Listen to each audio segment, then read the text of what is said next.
בואי נתחיל מההתחלה. נעים מאוד, אני מירי רוט. מלווה נשות עסקים ובחרות איך לחיות מבחירה ולא מבריחה. כלומר, מלמדת נשות עסקים להרוויח יותר ממה שהן אוהבות לעסוק בלי להתעלם מאתגרי הבית והמשפחה. 9 שנים הייתי מורה, לא הרגשתי מסופקת. חשבתי שהבעיה זה המקצוע.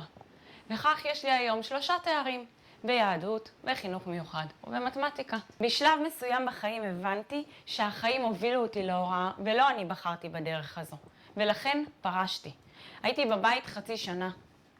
רוצה לדעת מה עשיתי?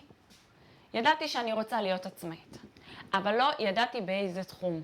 מה שכן ידעתי זה שכדי להיות עצמאים צריך לדעת שיווק, מחירות, ניהול, ואז התחלתי ללמוד את כל הנושאים האלו. בוקר וערב שמעתי אין ספור הרצאות, קראתי עשרות ספרים והרבה מאוד מאמרים. נרשמתי לכל רשימת תפוצה שאפשר, וקראתי את כל המדריכים שניתנו במתנה. בינתיים, החלטתי מה אני רוצה ללמוד. רוצה לדעת מה? פסיכותרפיה, שזה אומר טיפול רגשי, טיפול בפחדים, חרדות, כעסים, ערך עצמי, דימוי עצמי, שינוי אמונות, תפיסות מוטעות. בעצם כל הבעיות שיש לאנשים בחיים והם היו רוצים לטפל בהם. למדתי שיטות שונות, NLP, CBT, ביירון קייטי, לואיז איי, PQ, קואוצ'ינג, ויש לי תעודה נוספת מאוניברסיטת בר אילן.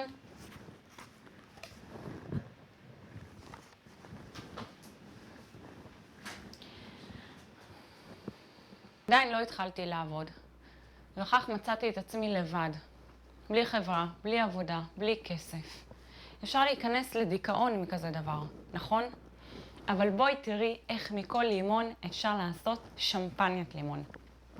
חשבתי לעצמי, הרי כמוני, ודאי יש נשים רבות שהן עצמאיות ועובדות מהבית ומרגישות את הבדידות. אם נתאסף כולנו ביחד, נוכל לתמוך אחת בשנייה, לחזק אחת את השנייה, לייעץ אחת לשנייה. גם הם הרי סובלות מחוסר חברה ותמיכה. הגיעו 5 נשים, אגב, הן היו לבושות לגמרי רגיל.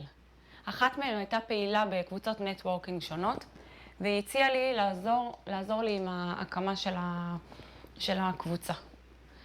וכך יצרנו שיתוף פעולה עם העירייה ועוד איזשהו ארגון שתומך בנשות עסקים, ובמפגש הבא שלנו כבר הגיעו 50 נשים. הבנתי את הצורך העצום שיש לנשים בידע מקצועי בתחום של עסקים.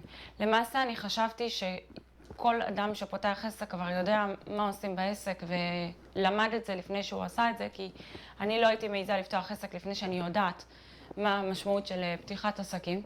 אבל התברר לי שאנשים פותחים עסק מכל מיני סיבות, או שהם מתגלגלים לתוך זה, או שנשים לומדות מקצוע והן רוצות לעבוד במקצוע שלהן, או תחביב מסוים שמתפתח לעסק, וכך מצאתי את עצמי מול עשרות נשים שחסרות ידע בסיסי בעסקים, בשיווק, בניהול ובמחירות.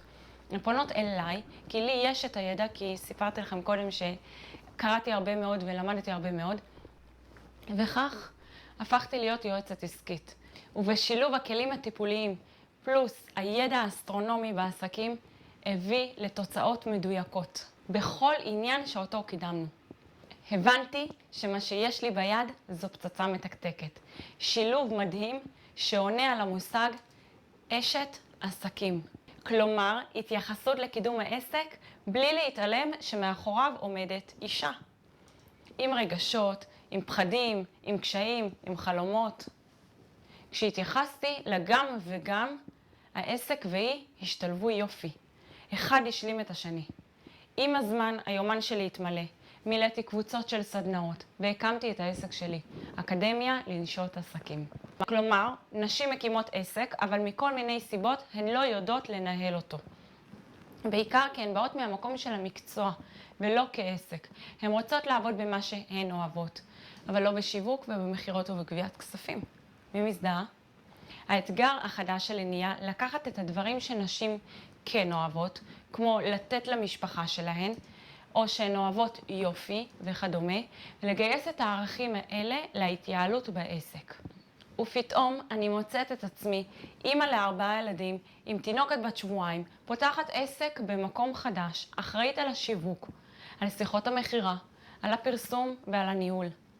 העסק מצליח, קבוצות מתמלות, לקוחות רודפים אחריי, חלום עסקי. אבל אני אישה של בית, אני אוהבת את המשפחה שלי, אני אוהבת לטפח את הבית שלי, ואני רוצה לחיות בסביבה נעימה, נקייה ומסודרת. אז רציתי שהכביסות ידעו להתמיין לבד, להיכנס לבד למכונה, להתייבש על החבל, והופ, להתקפל לארון.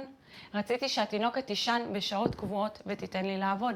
רציתי להספיק הכל בבוקר כשהילדים בלימודים, כדי שאוכל לבלות איתם אחרי צהריים, ובערב לסדר את הבלגן. רציתי, וזה לא קרה. ועוד יותר גרוע קרה. דברים מאוד חשובים לי התפספסו. מצאתי את עצמי נקרעת בלילה אם ללכת לישון או להתקלח. בבוקר מתלבטת, מה יותר חשוב עכשיו? לכבס, לבשל או לכתוב מאמר שיווקי? מתעוררת בצהריים, תוך כדי התאוששות בקפה, עונה על מיילים דחופים, והילדים כבר מאחוריי שואלים את השאלה שקיוויתי שהם ישכחו לשאול. מה אוכלים היום? בעלי ואני קובעים לצאת ביחד, וכבר כמה שבועות אנחנו לא מגיעים לזה. המצפון שינה לי כיוון. חגרתי סינר, הברקתי את הבית, קניתי את מה שחסר, יצאתי עם הילדים לגינה, ושיחקנו משחקים. הכביסה קופלה, נתלתה בזמן, תמשילים ריחניים עלו מן הסירים, אבל השיווק הוזנח. לא כתבתי פוסטים, לא יזמתי שיתופי פעולה, לא היה לי זמן לזה וגם לא ראש. ותנחשו מה קרה? ההכנסות ירדו. אז חזרתי במרץ לשיווק, למחירות, לפגישות ולרעיונות, ותנחשו מה קרה? הבית התבלגן. נו, כמה אפשר? זה לא בשבילי. אני לא מוכנה יותר לחיות את הבלגן הזה. אני רוצה להצליח בעסק, אבל לא על חשבון הארוחות והילדים. לא על חשבון הזמן עם בעלי, לא על חשבון הסדר בבית. ותאמינו לי שעוד לא חשבתי על חשבון עצמי. התביישתי. מה אפשר עוד לבקש? אז מה עשיתי? התחלתי לחקור, לקרוא, לשמוע הרצאות, וובינרים, להתייעץ עם נשים מנוסות. התאמצתי יותר מתמיד.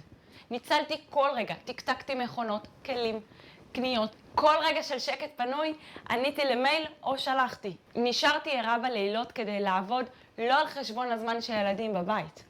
רציתי להיות אימא טובה ביום ועובדת מסורה בלילה. להגיד לכם שלא הצלחתי? הצלחתי. אבל אלו לא חיים.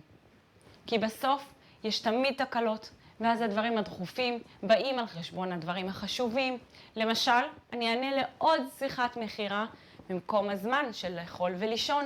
ואני לא רוצה לתת עוד דוגמאות, אני ממש מתביישת. אלו חיים של בריחה במקום בחירה. בריחה ממטלה אחת לבאה בתור וממנה לזו שאחריה או לזו שלפניה. כל הזמן מרוץ. אני לא יודעת מה איתך, אבל אני לא הייתי מוכנה לוותר על כלום. אני לא הייתי מוכנה להתפשר ולא פחות להצליח. כל דבר היה נראה לי חשוב, לא פחות מהשני. הערכים שלי הם קודש, כולם, אחד אחד. לא סתם בחרתי בהם. לוותר על אחד מהם, זה מבחינתי היה כמו לוותר על אחד מהילדים שלי.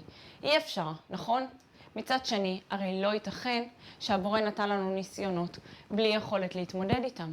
כל דבר בעולם נברא עם החלק המשלים שלו, וגם אני. כדי לשמוע מה הפתרון שלי, ויש כזה, הוא מורכב מ3 שלבים. אבל קודם את צריכה להתקבל למועדון שלי. לא כל אחת מתאימה. רוצה לדעת אם את מתאימה? תעני על שאלה אחת. האם את לא מוכנה לוותר? את בטוחה? את רוצה הכל? ברוכה הבאה למועדון שלי. להיות אישה, אימא ובעלת עסק מושלמת. נכון, הצעד הראשון הוא לא לוותר, לרצות הכל. מי שמתפשרת לא מתאימה לי. הצעד השני הוא פרקטיקה, והצעד השלישי הוא קבלה. אני רוצה ללמד אותך את כולם, את 3. בסרטון הבא תקבלי ממני שיטה מדויקת, ברורה וממוקדת, שתעשה לך סדר בבלגן. שתסביר לך איך גם את יכולה להצליח בחיים, בלי להתפשר, בלי לוותר ובלי להתעייף. ואם אני הצלחתי, אין סיבה שאת לא תוכלי, נכון? אני מזמינה אותך לצפות בסרטון הבא, בו אתן לך 4 כלים בסיסיים, איך להיות מי שאני היום, אשת עסקים מצליחה גם כאימא וגם כרעיה עוד היום.